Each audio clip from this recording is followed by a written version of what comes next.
Hi friends, welcome to Telugu MTech trader. ఈరోజు pre market analysis చూద్దాము రెండు ట్రేడ్ జర్నల్ ద్వారాగా. సో మనకి ఇక్కడ కొన్ని పాయింట్స్ని మనం ఫాలో అవ్వాలి. So US market, Europe market, Asian markets ఏ విధంగా ఉన్నాయి అనేది కూడా మనం చెక్ చేసుకోవాలి. సో అదేవిధంగా మనకు ఒక ఎకనామిక్ క్యాలెండర్ ఏంటి, ఏమైనా మీటింగ్స్ ఉన్నాయనేది చూసుకోవాలి. తర్వాత ఎస్ఎల్ హంటింగ్ అనేది చూసుకోవాలి. తర్వాత ఫిబొనాసీ లెవెల్స్ చూసుకోవాలి. సో ఇక్కడ కొన్ని స్ట్రాటజీస్ కూడా చూసుకోవాలి. సో అందులో భాగంగా మనకి ఇక్కడ చూసుకున్నట్టయితే ఇక్కడ ఇది డే క్యాండిల్. సో ఈ డే క్యాండిల్లో మార్కెట్ చూసుకున్నట్టయితే రెండు రెడ్ క్యాండిల్స్ ఫామ్ అయ్యాయి. సో నిన్న గ్రీన్ క్యాండిల్ రేంజ్ బౌండ్లో మార్కెట్ ఉంది, వన్ డే క్యాండిల్. సో ఇక్కడ రేపు కూడా ఒకే రేంజ్ బౌండ్లోనే ఉండొచ్చు ఛాన్సెస్గా. తర్వాత మార్కెట్ కొద్దిగా డౌన్ వచ్చే ఆస్కారం ఉంది. సో మనకి ఇక్కడ స్టాప్ లాస్ మనకి ఇక్కడ చూసుకున్నట్టయితే రేంజ్ బౌండ్లో కొంత టార్గెట్స్ ఉన్నాయి. ఇక్కడ ఇదంతా మొన్న మార్కెట్ అప్ తీసుకొని వెళ్ళింది ఇక్కడ బిగ్ ఫాల్ పడ్డ తర్వాత. సో ఇక్కడ స్టాప్ లాస్ హంటింగ్ లెవెల్స్ ఉన్నాయి. సో ఇక్కడ నుండి మార్కెట్ పైకి తీసుకెళ్లారు. సో ముందైతే మార్కెట్ టార్గెట్ డౌన్ రావడానికి ఛాన్స్ ఉంది. సో అదేవిధంగా మనకి ఇక్కడ చూసుకున్నట్టయితే ఇక్కడ మనకి ఇది 20 EMA సపోర్ట్ ఉంది. 20 EMA ఎక్స్పోనెన్షియల్ మూవింగ్ యావరేజ్. ఇక్కడనేమో 50 moving average, exponential moving average support ఉంది. సో ఈ దాకా వచ్చే ఆస్కారం ఉంది. ఇక్కడ మనకు చూసుకున్నట్టయితే check economic calendar for important meetings and reports అని ఉంది. సో మనకి ఇక్కడ investing.india ఎకనామిక్ క్యాలెండర్కి వెళ్ళాలి. సో అందులో మనకు చూసుకున్నట్టయితే రేపటికి మీటింగ్స్ అనేవి సోమవారం మనం చూసుకున్నట్టయితే ఇక్కడ ఫిబ్రవరి. సో అంత ఇంపార్టెంట్ మీటింగ్స్ అనేవి ఏమీ కనపడడం లేదు. అంటే చూసుకుంటే ఇక్కడ కొన్ని మార్కెట్స్ అనేవి క్లోజ్డ్ రేపు, చైనా, వియత్నాం, మలేషియా, సింగపూర్ ఇవన్నీ. సో రేపటికి. సో అదేవిధంగా ఇక్కడ న్యూజిలాండ్ది 3 స్టార్స్ ఉన్నాయి. 3 స్టార్స్ ఉన్నాయే మనం ఎక్కువ ఫోకస్ చేయాలి. సో న్యూజిలాండ్ది అని ఇక్కడ కొద్దిగా ఉంది. సో తర్వాత మనకి ఇక్కడ యూరోపియన్ది, తర్వాత ఇక్కడ మనకి ఇంపార్టెంట్ 3 స్టార్స్ ఏమైనా ఉన్నాయో చూద్దాము. సో 3 స్టార్స్ అంటే ఇక్కడ ఇండియన్ సిపిఐది రేపు రిజల్ట్స్ ఉన్నాయి. కన్జ్యూమర్ ప్రైస్ ఇండెక్స్ 5:30కి రేపు. సో కన్జ్యూమర్ ప్రైస్ ఫోర్కాస్ట్ 5.09ది ఇది ఒకటి ఉంది. సో ప్రీవియస్ది ఇంత ఉంది 5.69%, ఇప్పుడు ఫోర్కాస్ట్ ఇంత ఉంది. సో ఇదొకటి ఇండియన్ది. తర్వాత మనకి ఇక్కడ కింద రిపోర్ట్స్ వస్తే యూరోపియన్ యూనియన్ది కొంత స్పీక్స్ ఉన్నాయని. సో దాని గురించి ఏం లేదు ఇక్కడ. సో ఇక్కడ అమెరికన్ది చూసుకుంటే బోమన్ స్పీక్స్ అని ఉంది, మెంబర్స్ది, FOMCది. తర్వాత ఇక్కడ చూసుకున్నట్టయితే గో బెయిలీ స్పీక్ ఉంది యూరోపియన్ది. సో అది మనం వన్ డే క్యాండిల్ చూసాము. సో ఇప్పుడు 1 అవర్ క్యాండిల్కి వద్దాము. సో నిఫ్టీనే చూస్తున్నాము మన అనాలిసిస్. సో ఇక్కడ మనకి హై లో ఇది రేంజ్ ఉంది. సో ఈ హై లో ద్వారాగా మార్కెట్ డౌన్ వచ్చింది. తర్వాత ఈ హైని బ్రేక్ చేయలే, సరే ఈ దాకా వెళ్ళింది.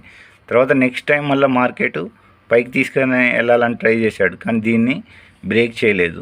సో దీన్ని ఇది బ్రేక్ చేయలే, దీన్ని ఇది బ్రేక్ చేయలే. సో మార్కెటు మళ్ళీ కొద్దిగా రేంజ్ డౌన్ వచ్చే ఆస్కారం ఉంది. సో ఇక్కడ మనకు ఫిబొనాసీ లెవెల్స్ డ్రా చేసుకుంటే సో మనకి ఏ విధంగా ఉంటుందనే చూద్దాము. సో ఇక్కడ మనకు ఫిబొనాసీ డ్రాలో సో ఇక్కడ డ్రా చేద్దాము. సో ఇక్కడ ఈ లో టు ఈ హై డ్రా చేద్దాము. సో మనకి ఇది వచ్చింది. సో మార్కెట్ ఇప్పటి వరకు ఇక్కడ నుండి పైకి వెళ్ళింది. దాని తర్వాత రీట్రేస్ చేసుకోవాలి. ఎంత 50% రీట్రేస్ చేసుకోవాలి. అంటే 50% రీట్రేస్ చేసుకోవాలంటే ఎంతవరకు, సపోజ్ ఇది. సో ఇది 50% రీట్రేస్ చేసుకుంది. అంటే నిన్నటి మార్కెట్ చూసుకున్నట్టయితే బిగ్ ఫాల్ పడేసి ఇక్కడ మొన్నటిది 8వ తారీఖుది రీట్రేస్ చేసుకుంది. సైడ్ వేజ్ మార్కెట్లోనే ఉంది, ప్లస్ రీట్రేస్ చేసుకుంది. ఇక్కడ 9వ తారీఖు ఇక్కడ కూడా రావాలన్నా ఇక్కడ స్టాప్ లాస్ హంటింగ్ ఉంది. ఈ ఏరియాలో బయర్స్ పైకి తీసుకెళ్లారు. సో ఈ ఏరియాలో మార్కెట్ పైకి తీసుకెళ్లారు. సో కాబట్టి మనకి ఇంకా టార్గెట్ లెవెల్స్ ఇదొకటి ఉంది. సో ఇదొక టార్గెట్ లెవెల్. ఇదొక టార్గెట్ లెవెల్. సో మనకి ఫస్ట్ ఇమ్మీడియట్ టార్గెట్ లెవెల్స్ ఏంటి అని అంటే ఇక్కడ చూసుకోవాలి ఇవే. సో ఇక్కడ మనకి చూసుకున్నాం అనుకో, ఇమ్మీడియట్ రెసిస్టెన్స్ చూసుకుంటే ఈ ఏరియా రెసిస్టెన్స్ ఉంది. సో ఇక్కడ మనం క్లియర్గా చూసుకుంటే సో దీన్ని మనం రెడ్ మార్క్ తోటి చేసుకుందాము. సో ఈ ఏరియా సో మనకి ఈ రేంజ్లోనే ఉంటుంది. ఒకవేళ మార్కెట్ ఈ రేంజ్లోనే అంటే 21,892, సో ఇది హై రెసిస్టెన్స్. సో ఈ రేంజ్లోనే మార్కెట్ సైడ్ వేస్గా రేంజ్ బౌండ్లో ఉంటుందా, లేకపోతే ఇది బ్రేక్ అయ్యి కిందికి వస్తుందా? సో ఇక్కడ 21,630ని బ్రేక్ చేసింది అనుకో, ఒకవేళ మార్కెట్ ఫ్లాట్గా ఓపెన్ అయ్యి పైకి వెళ్ళి రెసిస్టెన్స్ తీసుకుని ఇటు వస్తుందా, లేదంటే మార్కెట్ ఇక్కడ ఫ్లాట్గా ఓపెన్ అయ్యి కిందికి వచ్చి ఇటు రెసిస్టెన్స్ తీసుకుంటుందా, రేంజ్ బౌండ్లోనే ఉంటుందా? ఒకవేళ దీన్ని ఈ రేంజ్ బౌండ్లో నుండి రేంజ్ మార్కెట్ దాటి సో ఈ ఏరియాలో బ్రేక్ చేసేసింది అనుకో, మనం ఈ ఏరియాలో స్టాప్ లాస్ కొద్దిగా పైకి పెట్టేసి ఇక్కడ 21,519 వరకు మనం టార్గెట్ కోసం అని వెయిట్ చేయొచ్చు. సో ఇంకా మంచి ఫాల్ ఉంటే ఇటు కిందికి. సో సోమవారం మ్యాక్సిమం, రేపు సోమవారం కదా, సో సోమవారమే మార్కెట్ డౌన్ రావాలని లేదు, మార్కెట్ సైడ్ వేస్గా ఉంచవచ్చు. ఒకసారి బిగ్ ఫాల్ వచ్చింది అని అంటే 2 డేస్ ఒక రేంజ్ బౌండ్లో ఉంచుతారు. ఒకసారి బాగా బిగ్ ఫాల్ వచ్చింది, సో ఎక్కడ ఇది ఇక్కడ 8వ తారీఖు, సో ఇదంతా 8వ తారీఖు ఇక్కడ వరకు. సో ఈ ఏరియా వరకు బిగ్ ఫాల్ వచ్చింది ఇటు వరకు. సో నిన్నటిది రేంజ్ బౌండ్లో ఉంది. సో మ్యాక్సిమం రేపు కూడా రేంజ్ బౌండ్లోనే ఉంచి, అంటే ఒకసారి బిగ్ ఫాల్ వచ్చే ముందు ఒక సైడ్ వేస్గా మార్కెట్ ఉండొచ్చు. అంటే బ్రేక్ చేయాలని రూల్ ఏం లేదు. సో కొంత అంత అక్యుములేషన్గా చేసి అందరిని బయ్యర్స్ని సెల్లర్స్ని తీసుకొని వచ్చిన తర్వాత అప్పుడు పైకా కిందికి అనేది ఉంటుంది. సో రేపు ఒకవేళ రేంజ్ బౌండ్లోనే ఉండొచ్చు, లేదంటే మార్కెట్ డౌన్ సైడ్ రావచ్చు. సో ఇక్కడ మనకు టార్గెట్ ఏంటంటే సో 21,348 దాకా కూడా ఉంది. సో ఫస్ట్ టార్గెట్ ఏమో 21,519, సెకండ్ టార్గెట్ ఏమో సో ఇది 0.78% ఇక్కడ. సో 21,352 ఉంది ఇక్కడ ఏరియా. సో ఇది కానీ మనకు రేపే మార్కెట్ డౌన్ రావాలని లేదు. ఇక్కడ 2 రోజులు ట్రాప్ చేసేసి కిందికి తీసుకొని రావచ్చు. కిందికి తీసుకొని వచ్చిన తర్వాత ఈ ఏరియా రెస్పెక్ట్ చేసి పైకి వెళ్ళొచ్చు, లేదు అంటే ఇంకా కిందికి రావచ్చు. లేదు అని అంటే ఇంకా మార్కెట్ ఇంకా మనని ట్రాప్ చేయాలి అంటే మార్కెట్ ఈ ఏరియా నుండి పైకి తీసుకెళ్ళి ఇక్కడ అందరినీ ట్రాప్ చేసేసి సడన్గా మార్కెట్ దించే ఆస్కారం కూడా ఉంటుంది. సో ఈ విధంగా మార్కెట్ ఆపరేటర్స్ ట్రాప్ చేస్తారు. సో సడన్గా మనకేంటంటే స్టాప్ లాస్ హంటింగ్స్ మీదనే ఇక్కడ మన లాజిక్ అనేది మాట్లాడుతున్నాము. సో ఇక్కడ మనకేంటంటే స్టాప్ లాస్ హంటింగ్ లెవెల్స్ గురించే మాట్లాడుకుంటున్నాము, ప్లస్ ఫిబొనాచి లెవెల్స్. సో ఇది ఫిబొనాచి లెవెల్స్. సో అది సో ఇక్కడ సెన్సిబుల్లో డేటా చూసుకున్నట్టయితే FIIs, foreign institutional investors, pro traders, తర్వాత క్లయింట్స్. సో వీళ్ళు ఏంటంటే ఇండెక్స్లో కానీ ఫ్యూచర్లో కానీ మీడియం బుల్లిష్ అని ఉన్నారు. అంటే ఇది సో మనం ట్రాప్ చేయడానికే. సో ఇక్కడ చూసుకుంటే మీడియం బుల్లిష్ అన్నట్టు. సో ఇక్కడ మీడియం బుల్లిష్ పైకి అన్నట్టుగా.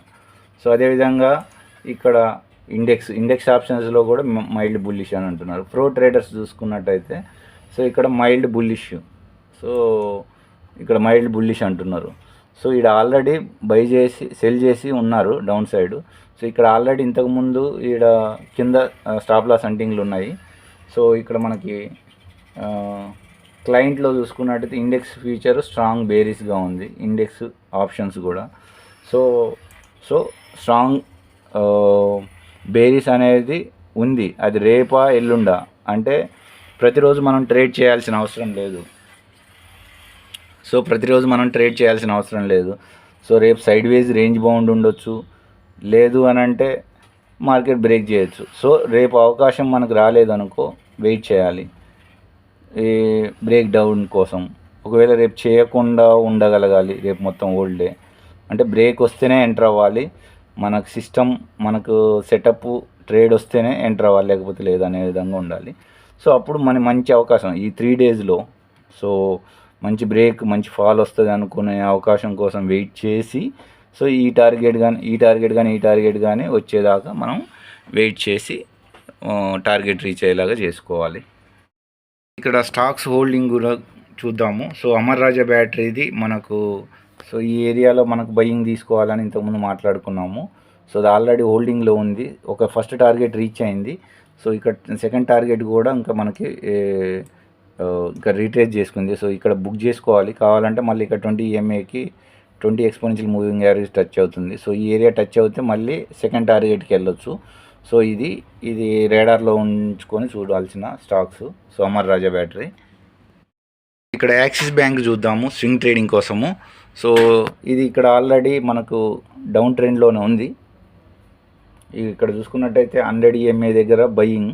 సో ఇది ఫస్ట్ టార్గెట్ రీచ్ అయింది, తర్వాత మళ్ళీ కిందికి వచ్చింది. సో మళ్ళీ ఇక్కడ 100 EMA దాకా వస్తుందేమో తెలియదు. సో ఇదైతే మనకి స్ట్రాంగ్ సపోర్ట్ దగ్గర ఉంది. సో ఇది డిమాండ్ జోన్ దగ్గర ఉంది. ఇది బయ్యర్స్ని అక్యుములేట్ చేయడానికి జోను, సో మార్కెట్ పైకి తీసుకెళ్ళడానికి. సో ఇది స్వింగ్ ట్రేడింగ్లో మనము 2-3 వీక్స్కి ఒక 1 మంత్ కోసం అని హోల్డింగ్ కోసం మనం చూసుకోవచ్చు ఇది మార్కెట్. సో ఇక్కడ చూసుకుంటే సో ఇది ఫస్ట్ టార్గెట్ ఉంటుంది, ఇది సెకండ్ టార్గెట్ ఉంటుంది. ఇది 1 మంత్ 2 మంత్స్ 3 మంత్స్ కూడా పట్టవచ్చు. సో మళ్ళీ అప్ ట్రెండ్ తీసుకోవడానికి. సో ఇది ఒక రేడార్లో చూసుకోవాలి. సో ఇక్కడ HDFC బ్యాంక్ చూసుకున్నట్టయితే సో కంటిన్యూస్గా డౌన్ ట్రెండే వచ్చింది. సో ఆల్ టైమ్ హై నుండి మొన్న మళ్ళీ ఇప్పుడు కిందికి వచ్చేసింది. సో ఇది అంటే ఎవరైతే లాంగ్ టర్మ్ కోసం ఇన్వెస్ట్ చేయాలనుకుంటారో సో వాళ్ళ వరకు స్వింగ్ ట్రేడింగ్ అని కాదు, కొద్దిగా లాంగ్ టర్మ్ కోసం అక్యుములేషన్ చేసుకుంటా అంటే కొద్దిగా మనం ఇక్కడ బై ఆన్ డిప్స్లో డౌన్ సైడ్గా వచ్చింది కాబట్టి కొద్దిగా చిన్న అమౌంట్స్ని లాంగ్ రన్ కోసం మనం హోల్డింగ్ చేయడానికి చేయొచ్చు. క్విక్గానైతే వెంటనే బిగ్ మూమెంటం అయితే రాదు, కొద్దిగా టైం పడుతుంది. మేబీ 6 మంత్స్ పట్టవచ్చు, 10 మంత్స్ పట్టవచ్చు. సో అట్లా 2-3 మంత్స్ కూడా పట్టవచ్చు. సో అంటే అప్ చేయడానికి, ఎందుకంటే ఇది 100 EMA లైను, 100 EMA లైన్ని క్రాస్ చేసేసి కిందికి వచ్చేసినాయి, చాలా డౌన్గా ఉంది HDFC. సో కొద్దిగా లాంగ్ రన్ కోసం అని చేయొచ్చు, ఇది ఇమ్మీడియట్ స్వింగ్ ట్రేడింగ్ అయితే కాదు. సో ఇక్కడ HDFC లైఫ్ చూసుకున్నట్టయితే పోయిన సంవత్సరం మేలో ఈ ఏరియాలోనే ఉంది, మళ్ళీ ఇప్పుడు ఫిబ్రవరిలో ఇదే ఏరియాకి వచ్చింది. సో ఇక్కడ నుండి మార్కెట్ అప్ వెళ్ళింది. సో ఇది అంటే 2-3 మంత్స్గా. సో ఇక్కడ కూడా ఇది కూడా HDFC లైఫ్ డిమాండ్ జోన్లోనే ఉంది. సో ఇది కూడా 2-3 నెలలు టార్గెట్ పెట్టుకుంటే సో మనకి కొంత 2-3 మంత్స్ 6 మంత్స్ అని టార్గెట్ పెట్టుకుంటే మళ్ళీ అప్ సైడ్ వచ్చే ఆస్కారం ఉంది. సో ఇది బయ్యింగ్ ఏరియా, మళ్ళీ డౌన్ వస్తుంది. సో ఇక్కడ మనం స్ట్రాంగ్ బయ్యింగ్ ఏరియా. సో ఎవరైతే ప్రాఫిట్ బుక్ చేశారో మళ్ళీ కిందికి వస్తుంది. సో ఇది సో ఇక్కడ కోటక్ బ్యాంక్ కూడా చూసుకున్నట్టయితే సో మనకు లాస్ట్ నవంబర్లో అంటే గత ఒక నవంబర్లో ఎక్కడ ఏ డౌన్కి వచ్చిందో సో అదే రేంజ్లో మళ్ళీ కొద్దిగా బయింగ్ లెవెల్కి వచ్చింది. సో ఇంకా కొద్దిగా కిందికి వస్తే ఈ ఏరియాలలో కొద్దిగా అక్యుములేట్ చేయడానికి హోల్డ్ చేయడానికి స్కోప్ ఉంది. సో మళ్ళీ ఏదైతే హయ్యర్ లెవెల్ ఉందో సో దాని నుండి కిందికి వచ్చింది. సో మళ్ళీ ఈ ఫస్ట్ టార్గెట్ సెకండ్ టార్గెట్ కూడా వెళ్ళే ఛాన్స్ ఉంది. సో ఇప్పుడైతే ప్రైవేట్ బ్యాంక్స్ ఇమ్మీడియట్గా అయితే కాదు, లాంగ్ రన్ హోల్డ్ చేయడానికి స్కోప్ ఉంది.